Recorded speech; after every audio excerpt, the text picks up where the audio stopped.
Welcome back to my YouTube channel. दोस्तों बात करेंगे हम बीपीएससी टीआरई 3.0 री एग्जाम अपडेट को लेकर के। साथियों आज के इस वीडियो में काफ़ी महत्वपूर्ण अपडेट आपको देने वाले हैं।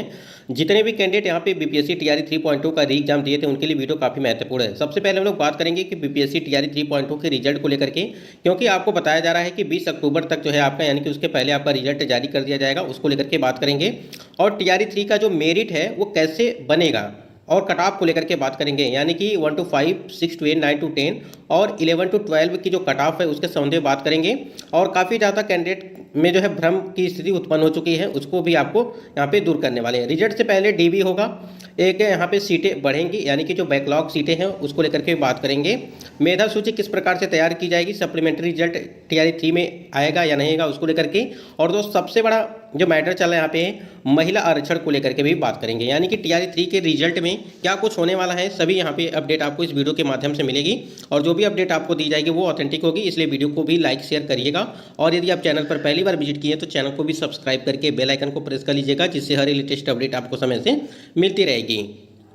सबसे पहले यहाँ पे देखिए बीपीएससी टीआरई 3.0 के रिजल्ट को लेकर के बात करें। जैसा कि आपको पता है कि बीपीएससी टीआरई 3.0 का रिजल्ट 20 अक्टूबर तक आपको जो है बताया जा रहा है कि 20 अक्टूबर तक आपका रिजल्ट जारी कर दिया जाएगा। फिलहाल अभी हम लोग इसी डेट को जो है मानेंगे कि आपका रिजल्ट 20 अक्टूबर के पहले यहाँ पे जारी करने की बात कही जा रही है। उसमें जो है परिवर्तन भी हो सकता है, ठीक है। आप उसे फाइनल डेट नहीं मानेंगे, यानी कि फाइनल जो तिथियां हैं ये आप नहीं मान सकते हैं, क्योंकि आपको पता है कि जिस प्रकार से यहाँ पे जो 9वीं 10वीं और 11वीं 12वीं की आंसर की को लेकर के और जो आपका 1 to 5 और 6 to 8 का फाइनल आंसर की को लेकर के जो तिथियों में परिवर्तन किया गया था उसको देखते हुए जो टीआरई 3 की रिजल्ट की जो अपडेट आई है उस पर भरोसा नहीं हो रहा है, यानी कि किसी को भी उस पर भरोसा नहीं हो रहा है। फिलहाल उस तरह की जो अपडेटें हैं वो डेली प्रत्येक दिन वो आती रहती हैं, इसलिए यहाँ पे फिलहाल तब भी हम लोग यही समझेंगे कि 20 अक्टूबर को जो है आपकी जो है रिजल्ट वो आने की संभावनाएं वो बनाई जा रही हैं। ध्यान दीजिए दोस्तों, आपको पता होगा कि जब बीपीएससी टीआरई 3.0 का री एग्जाम कराया गया था उसमें जब आपका नोटिफिकेशन जारी किया गया था तो उस नोटिफिकेशन में एक आपको जो है न्यूनतम पासिंग मार्क्स नंबर रखा गया था, यानी कि आयोग के द्वारा निर्धारित किया गया था। और आपको जो है लगातार कहीं ना कहीं ये चीज़ें सुनने को मिल रही होगी, किसी कैंडिडेट का यहाँ पे जो है 30 पे सिलेक्शन हो रहा है, किसी कैंडिडेट का 40 पे, किसी कैंडिडेट का यहाँ पे 45 पे, यहाँ पे मतलब कि 30 नंबर, 45, 40 नंबर और 45 नंबर पे भी सिलेक्शन हो जाएगा। आप लोगों ने कई जगहों पे ये चीज़ें देखा होगा, यानी कि कम नंबर वालों का भी सिलेक्शन यहाँ पे हो रहा है। तो ये कैसे हो सकता है, कैसे संभव है, इसको समझिएगा। तो आपका देखिए ना 40 जाने वाला है ना 45 जाने वाला है, ठीक। अलग अलग कैटेगरी की अलग अलग जो है न्यूनतम पासिंग मार्क्स रखी गई थी। अगर आप समझ सकते हैं कि अगर उतना उससे कम आपके नंबर्स रहेंगे तो कैसे सिलेक्शन हो पाएगा, क्यों आयोग तो आपको सबसे पहले ही बार कर देगा। जैसे यहाँ यूआर कैटेगरी की अगर बात करें, जैसे हमने यहाँ पे जो है पीआरटी के लिए 75 से 80 के बीच यहाँ पे जो है कट ऑफ आपकी रखा हुआ है, ठीक है, सामान्य वर्ग के लिए, ठीक, सामान्य के लिए, यानी कि जो सामान्य विषय है आपका उसमें हमने 75 से 80 के बीच यूआर कैटेगरी की कट ऑफ को रखा है। अब इसमें क्या है कि मान लीजिए जिस कैंडिडेट का यहाँ पे 75 से 80 के बीच होगा ये तो मान लीजिए सेफ है, और इसमें जो आपका जो है 40% अंक, ठीक है, यानी कि यूआर कैटेगरी में सभी को 40% अंक। इसका मतलब ये हो गया कि आपका 120 में जो है यहाँ पे 120 में 48 नंबर, यानी कि 48 मार्क्स होने चाहिए। 40% का मतलब हो गया है आपका यहाँ पे 40%, यहाँ पे आपका 48 नंबर, ठीक। तो आप यहाँ पे समझिए, अगर कोई कैंडिडेट कह दे कि वार कैटेगरी में यहाँ पे कि यहाँ पे 45 पर सिलेक्शन हो जाएगा, 46 पर सिलेक्शन हो जाएगा, या यहाँ पे जो है 44 पर सिलेक्शन हो जाएगा, यानी कि 44, 45 या 46 पर सिलेक्शन हो रहा है, तो आप पूरी तरह से यहाँ पे फंस चुके हैं। क्योंकि यहाँ पे पहले तो आप समझिए कि यहाँ पे 48 नंबर आपका न्यूनतम पासिंग मार्क्स है, ठीक है, यानी कि आप जब तक यहाँ पे 48 नंबर नहीं लाएंगे तब तक आप यहाँ पे पास नहीं होंगे। अगर आपका इससे नीचे आ गया तो आप फेल हो जाएंगे पहले ही, ठीक। तो इस भ्रम में मत रहिए कि आपका जो है यहाँ पे 44-45 पे आपका जो यूआर कैटेगरी के कैंडिडेट है उनका सिलेक्शन हो जाएगा। इसी प्रकार से अगर ईडब्ल्यूएस की बात करें तो यहाँ पे देखिए, उसके बाद यहाँ देखिए बीसी, यानी कि ईडब्ल्यूएस बीसी आपका हो गया। ईबीसी की बात करें अगर यहाँ पे देखिए, जैसे यहाँ पे ईबीसी में जो है यहाँ पे आपका जो है 34% मार्क्स रखे गए हैं। इसका मतलब ये हो गया कि 40 नंबर, ठीक है, यानी कि 120 में 40 नंबर, ये एक आपका न्यूनतम पासिंग मार्क्स है। आप इससे नीचे अगर ईबीसी के कैंडिडेट हैं, अगर आपका नंबर इससे नीचे आता है तो आप फेल हो जाएंगे, ठीक। इससे नीचे अगर आता है, यानी कि 40 से नीचे है तो आप फेल हैं, अगर 40 है या 40 से ऊपर है तो आप पास हैं, सिर्फ आप पास रहेंगे, ठीक। इस बात को ध्यान रखिएगा। और आपको कहीं 35 नंबर पे सिलेक्शन हो रहा है तो कहीं 36 नंबर पे सिलेक्शन हो रहा है, ऐसी चीज़ें आपके सामने आ रही होंगी तो बिल्कुल गलत है। इस बात को आप ध्यान रखें, उस भ्रम में आप मत रहिए कि आपका जो कहीं 30 नंबर है, 35 नंबर है तो सिलेक्शन आपका हो जाएगा। ध्यान यहीं पे अगर देखा जाए जो आपका एससी और एसटी की बात करें, यहाँ पे देखिए 56 और 60 के बीच में हमने यहाँ पे कट ऑफ को रखा है। ठीक है, जैसा कि आपको पता है कि एससी और एसटी की कट ऑफ की अगर बात करें, जब टीआरई 1 की भर्ती कराई गई थी तो वहाँ पे 47 गया था, और महिलाओं को जो 39 यानी कि 47 और 39 आपकी कट ऑफ गई थी। ठीक, यहाँ पे हमने जो है रखा है महिलाओं के लिए 50 और यहाँ पे 53। ठीक है, सीटों की संख्या जो है यहाँ पर ठीक ठाक है, यानी कि 28,000 अगर देखा जाए 28,026 टोटल सीटें हैं पीआरटी में। तो उसको देखते हुए यहाँ पे कट ऑफ रखी गई है। आपके जो है पेपर का लेवल किस प्रकार से था और यहाँ पे जो सीटें हैं मतलब कि सामान्य में, उसको देखते हुए, और जो एससी एसटी की जो सीटें हैं उस हिसाब से चीज़ों को यहाँ पे देखना पड़ता है, उसके हिसाब से ही।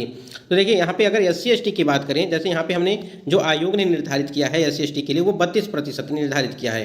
ठीक, अब 32% से जिस कैंडिडेट का नंबर कम रहेगा, यानी कि 32% से, इसका मतलब ये कि 38.4। ठीक, ये आप इसको मान के चलिएगा, लगभग 39 मान के चलिए। ठीक है, मोटी मोटा आप इसको 39 मान के चलिए, यानी कि एससी एसटी के लिए यहाँ पे 39 नंबर जो है मान के चलिए। अब किसी कैंडिडेट का यहाँ पे अगर 38 से कम आता है, ठीक है, 38 से नीचे आता है, तो वो फेल हो जाएंगे एससी एसटी में। ठीक है, उसी प्रकार अगर यहाँ पे देखा जाए जो दिव्यांग कैटेगरी के कैंडिडेट हैं उनके लिए भी यही मतलब कि सेम चीज़ें नियम यहाँ पे फॉलो होते हैं। यहाँ पे मतलब कि 32% अंक, इसका मतलब ये कि 38.4 अंक। ठीक, यानी कि 39 नंबर। तो देखिए सिर्फ आपको इतना समझाना ये है इसमें कि आप जो है इतना भी कम आपकी कट ऑफ नहीं जाएगी, जितना मतलब कि बताया जा रहा है कि आपको 30, 35, 36 इस प्रकार से। ठीक है, मतलब 30, 35, 36 इस प्रकार से आपकी कट ऑफ नहीं जाएगी, इस बात को आप लोग ध्यान रखिएगा। देखिए यहाँ पे अगर एससी एसटी की बात करें, ठीक है, एससी एसटी की बात करें तो आपके जो है कम से कम जो है आपके 40 से 45 के आसपास जो है आपकी कट ऑफ वो रहेगी। ठीक, इसी के बीच में आपकी एससी एसटी वालों की कट ऑफ यहाँ पे रहेगी, या तो आपके 39 हो जाए। ठीक है, क्योंकि आपका यहाँ पे जो न्यूनतम पासिंग मार्क्स है वो 38.4 है। ठीक, तो आप हम इसीलिए कह रहे हैं कि 1-2 नंबर आप बढ़ा कर की चलिएगा, यानी कि 40 से आपका 45 नंबर के बीच यहाँ पे आप सेफ रह सकते हैं अगर देखा जाए तो। और यहाँ पे एक चीज़ और समझिएगा यहाँ पे कि रिजल्ट से पहले अगर डीबी की बात करें हम लोग, चाहे वो किसी भी कैटेगरी का डीबी हो, मतलब कि चाहे किसी वर्ग का, चाहे 1 to 5 का हो, 6 to 8 या 9 to 10 या 11 to 12, यानी कि चारों वर्गों की अगर बात करें तो डीबी सबसे पहले यहाँ पे होना चाहिए। और देखिए 1 कैंडिडेट 1 रिजल्ट की बात कही गई थी, साथ ही साथ रिजल्ट से पहले डीबी के लिए यहाँ पे लगातार प्रयास किया गया, और अभी भी प्रयास जारी है कि कम से कम ये चीज़ें हुए कि मतलब कि जो फर्जी कैंडिडेट, मतलब कि आप लोगों ने देखा कि टीआरई 1 टीआरई 2.0 से कितना ज़्यादा निकल रहे हैं। आज भी एक कटिंग आप स्क्रीन पे देख पा रहे हैं कि टीआरई 2 के अधिकांश छात्र यूपी, झारखंड और बंगाल की जांच में मामले का खुलासा हो रहा है। और देखिए 17 शिक्षकों का प्रमाण पत्र पाया गया फर्जी और शोकाज। ठीक है, ये जो अपडेट आप देख रहे हैं टीआरई 2.0 को लेकर के हैं, और इसमें क्या है कि वही मामला है, यानी कि जो 5% का जो आरक्षण है वो बिहार के, यानी कि जो बिहार के बाहर के राज्य की महिलाएं हैं उनको कोई भी लाभ नहीं मिलेगा। ठीक, यानी कि यहाँ पे सीटेट की अगर बात करें, सीटेट हो गया या स्टेट हो गया, ऐसे जो आपकी शिक्षक पात्रता परीक्षाएं हैं उसमें। ठीक, और इसी की वजह से जो है रीजन ये देखिए यहाँ पे पता है टीआरई 2 के नोटिफिकेशन में वहाँ पे लिखा गया है कि 55% जो है वो सिर्फ बिहार की महिलाओं को आपको जो है मान होगा, यानी कि इसका मतलब कि 82.3%, यानी कि 82 या 83 नंबर आप इसे मान करके चलेंगे। तो यही सब यहाँ पे कारण यही है कि यहाँ पे जिस प्रकार से फर्जी शिक्षकों को जो है प्रमाण पत्र पाया गया फर्जी, और इसी वजह से जो है यहाँ पे टीआरई 3 में, यानी कि रिजल्ट से पहले जो है डॉक्यूमेंट वेरिफिकेशन के लिए जो है यहाँ पे लगातार प्रयास किया जा रहा है कि कम से कम जो इस प्रकार से कंडीशन न आए। ठीक है, अगर मान लीजिए, ठीक है, मान लीजिए 17 शिक्षकों को बाहर कर दिया गया, अगर इन शिक्षकों को जो है देखिए किसी भी राज्य के हों उसमें कोई दिक्कत नहीं है, किसी भी राज्य के हों, अगर आपको नियम में नोटिफिकेशन के जो नियम मतलब कि लिखे हैं उसमें नोटिफिकेशन में मेंशन किया गया है, अगर उसमें चीज़ें क्लियर नहीं लिखी हैं तो कोई भी शिकार उसका हो सकता है, और वही चीज़ें यहाँ पर देखने को मिला है।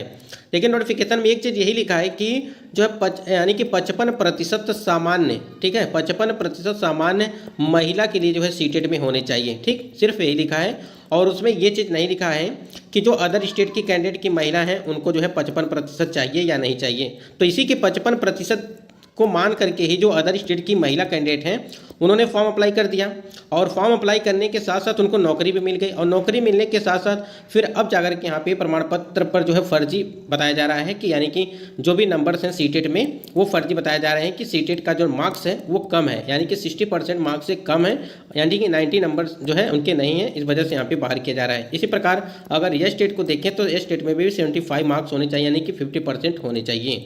ठीक। तो यही चीज़ें हैं और इसी की वजह से आप देख पा रहे हैं कि कितने शिक्षकों को यहाँ पे बाहर किया जा रहा है और ये पूरे लिस्ट यहाँ पे दी गई है कि किस वर्ग में कौन कौन से हैं और किस किस जगह से हैं। देखिए यूपी, झारखंड, बंगाल, ठीक है। उसके बाद यहाँ पे देखिए ये यूपी, झारखंड, बंगाल, ये 3 जगहों से देखने को मिला है।